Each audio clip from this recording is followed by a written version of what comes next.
democracynow.org. And those are some of the headlines. This is Democracy Now!, democracynow.org, The War and Peace Report. I'm Amy Goodman. We begin today's show with the massacre in the Oak Creek Sikh temple in Wisconsin Sunday. More details have come to light about the man who shot dead 6 worshippers at the temple and critically wounded 3 others, including a police officer. The gunman, Wade Michael Page, died in the attack. He's a white 40-year-old U.S. Army veteran. Authorities are now investigating Page's links to white supremacist groups and his membership in skinhead rock bands. According to military sources, Page served as a soldier in the Army from 1992 to 1998 when he was discharged for patterns of misconduct. Page worked in psychological operations and was stationed at Fort Bliss and Fort Bragg in North Carolina. On Monday, the Southern Poverty Law Center revealed Page was connected to the white supremacist movement and a member of 2 white power bands named End Empathy and Definite Hate. The Southern Poverty Law Center described Page as a, quote, frustrated neo-Nazi who'd been the leader of a racist white power band. According to a profile in the Milwaukee Journal-Sentinel, Page used the phrase dirt people to describe people who were not white. Page reportedly worked as a truck driver for 5 years but lost his job in 2010. Last year, he lost his home in North Carolina after it was foreclosed by Wells Fargo. While Wade Michael Page had been on the radar of the Southern Poverty Law Center for several years, FBI Special Agent Teresa Carlson said he did not present an obvious threat. We did not have an active investigation on him prior to yesterday. There may be references to him in various files. Those are things that are being analyzed right now. But we had no reason to believe, and as far as I know, no law enforcement agency had any reason to believe that he was planning or plotting or capable of such violence. Well, to talk more about the significance of the shooting and the identity of the gunman, we're joined now by 2 guests. In Milwaukee, Don Walker's with us, a journalist for the Milwaukee Journal-Sentinel. We're also joined by Mark Potok in Montgomery, Alabama, the director of the Intelligence Project at the Southern Poverty Law Center. We welcome you both to Democracy Now! Mark Potok, you had him on your radar, or his groups, from 2000. Talk about the organizations he was a part of. Well, he describes in the year 2000 essentially entering the white supremacist scene. He talks about leaving his native state of Colorado on his motorcycle with just what he could carry on that bike, and essentially heading out into the world of these white power rock and roll bands. He played in some very well-known bands over the years, a band called Blue-Eyed Devils, another one called Intimidation One. These are really very well-known on the racist scene. And then in 2005, he went on to form his own band, which was called End Apathy. And, you know, I think that's significant because he gave an interview a couple of years ago in which he talked about the name of that band and essentially said what he was really saying was the white supremacist scene was, you know, a lot of people who talked a lot and didn't do anything at all. And this is a very common complaint you hear from people in that world. And, you know, I think essentially what it did was predict what ultimately he did, the mass murder he carried out. Don Walker, in Milwaukee, you have a very comprehensive profile of his life. Can you give us a thumbnail sketch of who Page was, where he was born, and the trajectory his life took? Well, he was born in Colorado. His mother died at a relatively early age. His father remarried. We talked to his stepmother yesterday, and she explained that by all accounts he had a very normal upbringing, loved to fish, loved to hunt, doing just typical growing up things, young kids kinds of things. Left though and went through a series of years where not much was happening, quite frankly, and then, as you reported, joined the Army in 1992 and was served until 1998. I think it's notable that he served for a time at Fort Bragg, which during that particular time there was a great deal of white supremacist activity both on the base and off. We don't know that he was directly connected to it, but we do know that he was certainly exposed to it. Mm-hmm. He was in psychological operations, Psy-Ops, at both Bliss and Bragg. Yeah, I have to say that that's a bit of a head-scratcher. My understanding of that particular kind of discipline is it's sophisticated. No one that we've talked to said, in fact, expressed surprise that he had been in that program. We talked to a psychiatrist who said that's like going from the lobby to the 20th floor very quickly. So that's somewhat of a surprise, but apparently that did not last long. He also did some other jobs in the military, including repairing missiles. So he was exposed to a wide variety of tasks in the Army, but that work in Psy-Ops is still a bit of a mystery to all of us. And of course, Psy-Ops, if you could explain what it is for people to understand. Well, it's the use and dissemination of information for strategic purposes. We're not necessarily learning what specifically he did there, but it's essentially about manipulating information. One might call it propaganda, though maybe that's a stretch, but certainly it's a way of conveying information to the strategic benefit of your side. And how come he was forced out of the military? What happened? Well, in your opening there, you mentioned that he had been excused or let out because of misconduct. I would only point out that's what people have told us. There is no specific paperwork or any kind of confirmation of that, but certainly people told us that who served with him at the time that he was a Nazi sympathizer. He was insubordinate in many cases. He was given what they called a general discharge, which is different than an honorable discharge and certainly different than a dishonorable discharge, and was told he could not re-enlist. The FBI has seized those records, so we're not able to find out more information about that.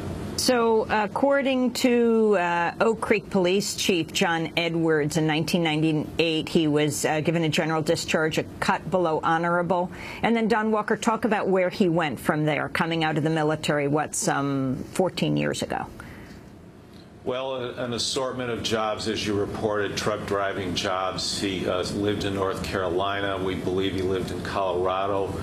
And then more recently showed up in the Milwaukee area. We're not quite certain why he did that, but moved to a suburb not all that far from the Sikh temple where the attacks occurred.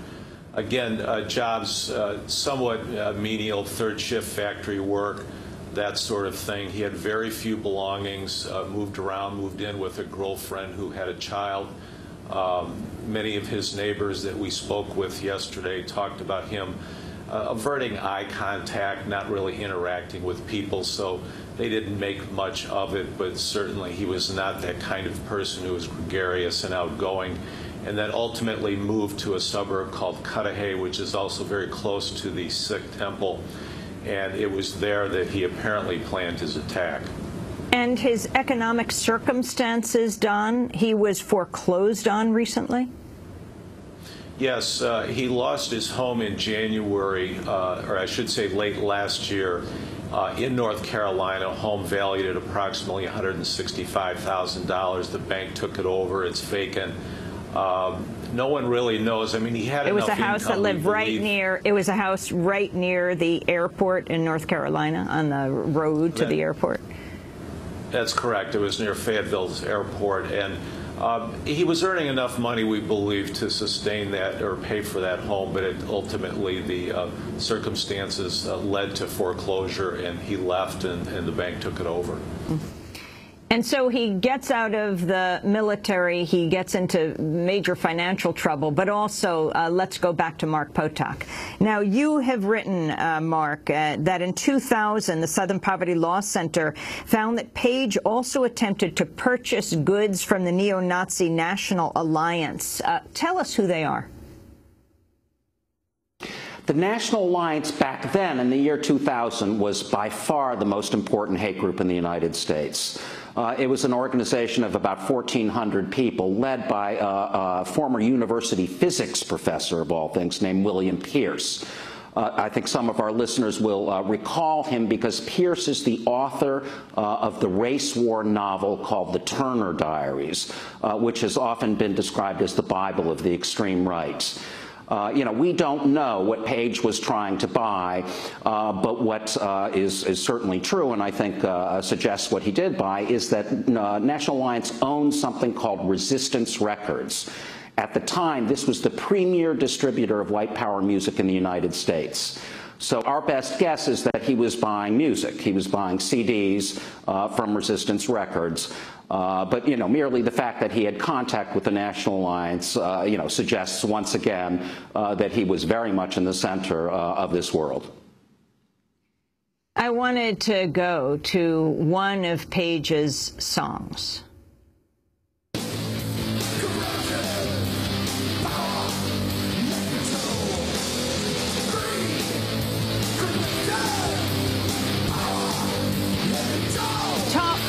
If you would, Mark Potok, talk about his music and talk about the messages in the music and who these groups are, like End Apathy, what is meant by that.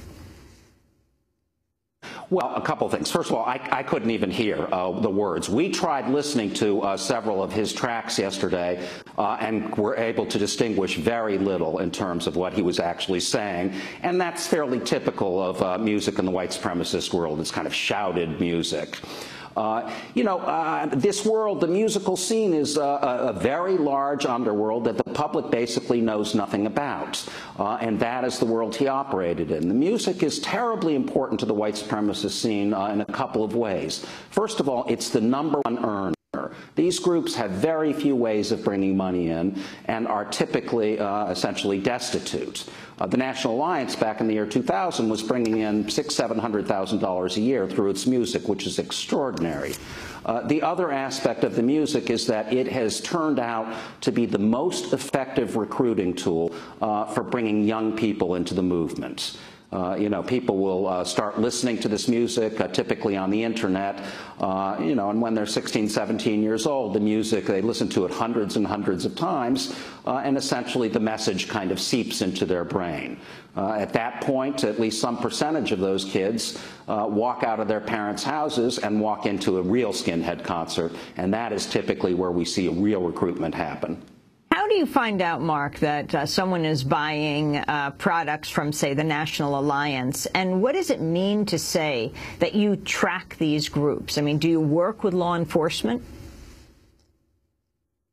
Well, we don't work with law enforcement in the sense of exchanging a great deal of information. We do train law enforcement officials, maybe 6,000 or 7,000, 8,000 people a year, in domestic terrorism. We give presentations in very particular things. For instance, we might go to the Utah Gang Investigators group and give a presentation about groups in Utah, that kind of thing. I mean, what it means that we track these groups is we essentially do a whole lot of open source kind of data collection. So that ranges from the very simple, collecting newspaper articles, that sort of thing, monitoring the internet, to the somewhat more complicated, getting into email groups, sometimes private groups, listening to shortwave radio broadcasts, and of course we act like any investigative newspaper would, in the sense that, very typically the leader of a group will start sleeping with someone other than his girlfriend, and the next thing you know, the girlfriend angrily is coming to us with all kinds of information. So there are a whole lot of different kinds of streams that we bring together as we monitor these groups. And sometimes we'll even come across business records, or perhaps they'll be provided to us by someone leaving the movement. Can you talk about what is Label 56? They issued a statement yesterday saying, we've worked hard over the years to promote a positive image and have posted many articles encouraging people to take a positive path in life. Well, let me say briefly, that's utter hogwash. It's a straight-ahead neo-Nazi website. They did put up that statement. They did yesterday take down Page's materials, the interview with Page that we found very early yesterday. But the fact is that the site is still thick with all kinds of white supremacist material. Label 56, we believe, the 56 stands for EF, the fifth and sixth letter of the alphabet. EF, we have determined, stands for Eastern Front. And the idea essentially was that the racist skinhead movement needed to move more heavily into the eastern part of the United States. It had been quite heavily concentrated in the Midwest and the West Coast.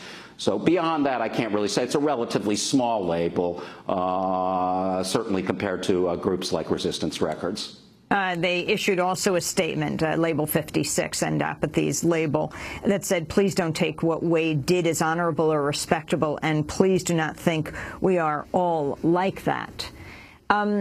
What do you think needs to be done, Mark? You've been following white supremacist hate groups for decades.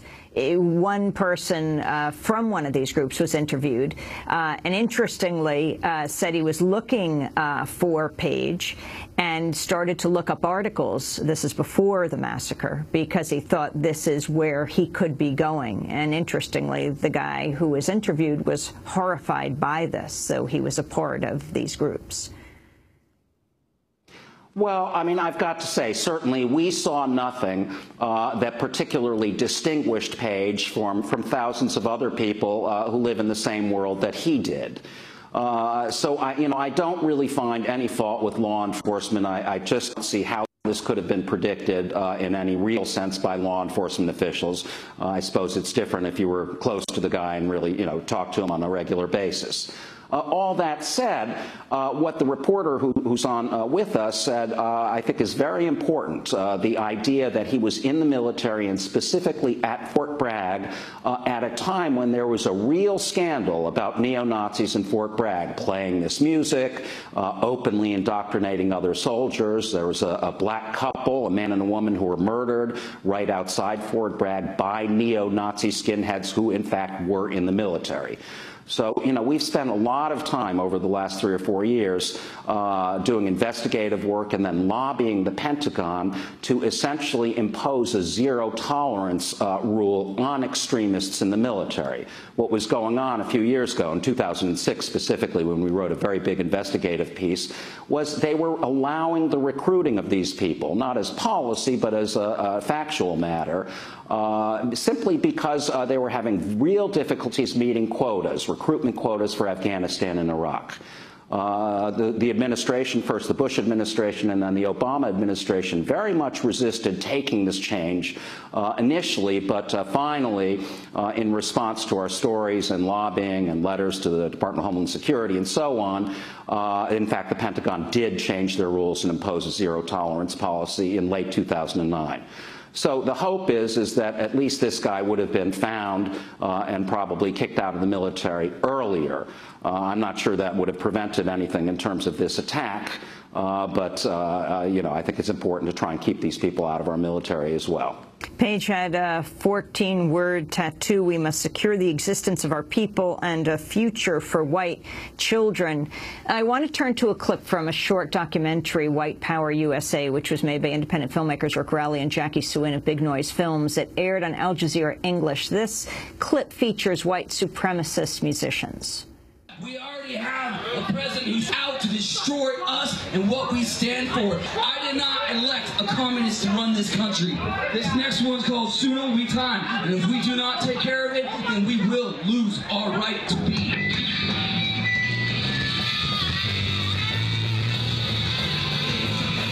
In this shed in the middle of the Arizona desert, the White Knights of America are hosting a festival of white supremacist skinhead culture. Here and across the country, white power groups say they are energized and growing. For them, Obama's election and the economic meltdown are wake-up calls for white America and catalysts for the coming race war. They say white pride is their only defense in an insecure and changing world. America is in crisis. I'm petrified whether I'm working the next day or not, and this is all we got. This is the last thing we got to stand on, man. Charles is the lead singer for Stormtroop 16, one of the most popular bands on the Aryan skinhead circuit. He says they give voice to a silent majority that is afraid to say what it really feels about race. This country and this entire world is full of closet racists who lack the courage to even say they're even proud to be white, because they are sheep and they're being led to the slaughter, man. That's a clip from White Power USA, Jackie Swin, Rick Rowley's film. Mark Potok has, you could comment on that, but also what has happened since President Obama came into office? Have these white power groups proliferated? Have they become more powerful? Have they been making more threats? What has happened is an absolutely explosive growth of groups on the radical right in general. As a matter of fact, we've never seen this kind of growth. The white supremacist groups have grown, not so spectacularly, but other kinds of groups, what we used to call militias back in the 1990s, have grown at an absolutely unbelievable pace, from 149 of these groups in 2008 to 1,274 last year, our last count.